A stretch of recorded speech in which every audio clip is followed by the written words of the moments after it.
Hey guys, welcome back to my channel. So today's video is going to be a little bit different. This is obviously a cell phone. I bought this Google Pixel 3a from Best Buy. I got it for $350, and then they were also offering an additional $100 Best Buy gift card if you purchased this phone. So I did end up getting this for what is essentially $250. I'm not a huge believer in paying a lot for phones because they just tend to be they tend to get outdated very quickly. So I definitely prefer buying like more budget-friendly phones and using them for 2 years and then upgrading to another budget-friendly phone, kind of like that. So I just wanted to show you how it's packaged, give you a little tour or a little unboxing. Oh, I guess I don't even need a box cutter because there are little arrows there. Oh, that's cool. It just like tears. So I guess now Best Buy usually says that if you open the box of a cell phone, there's a restocking fee of like $50 or something. So I am now subject to that $50 restocking fee. So I got it in the black color.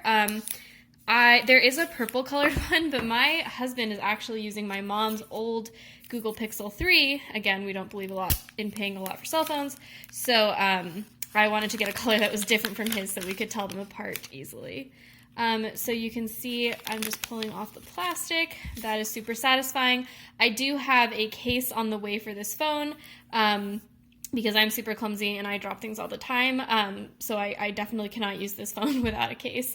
One thing I do like, and the reason I got the 3A, so Best Buy was also offering the Google Pixel 4 for like, I don't know, like $600, and then you got a $200 Best Buy gift card, and now one would think that you should buy the newer phone because it's newer technology and is less likely to get outdated, or like will get outdated less quickly. But the thing is that the Pixel 4 did not have a fingerprint reader, and that's really important to me because I don't like face unlock. It's not something I want in a phone. And also the Pixel 4 had a bunch of other problems like having a small battery, and generally people, I think tech reviewers say that like the Pixel 4 is just kind of a letdown of a phone, not really worth it. So I did end up getting the 3A instead. So that's just a kind of short and dirty unboxing. I mean, I guess I'll show you what else is in here. So we have, okay, so that is for your SIM card. It's a tool to put the SIM card in. And then I bet this is a startup guide. Yeah, user guide. And then some other information.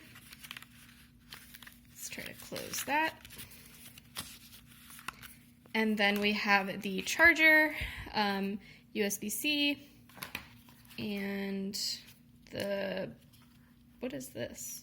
Oh, I see. I guess this is a USB-C to USB-A port. I don't know, actually. What is this for? Oh, is this for the data transfer? This is probably for data transfer.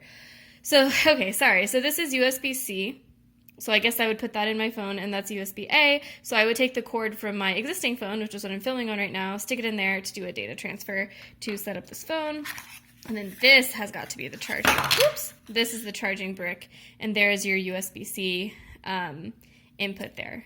Okay, cool. So I'm going to set this phone up, and then I guess you will see some of my later videos using this phone instead of my old one. Thanks, guys. Bye.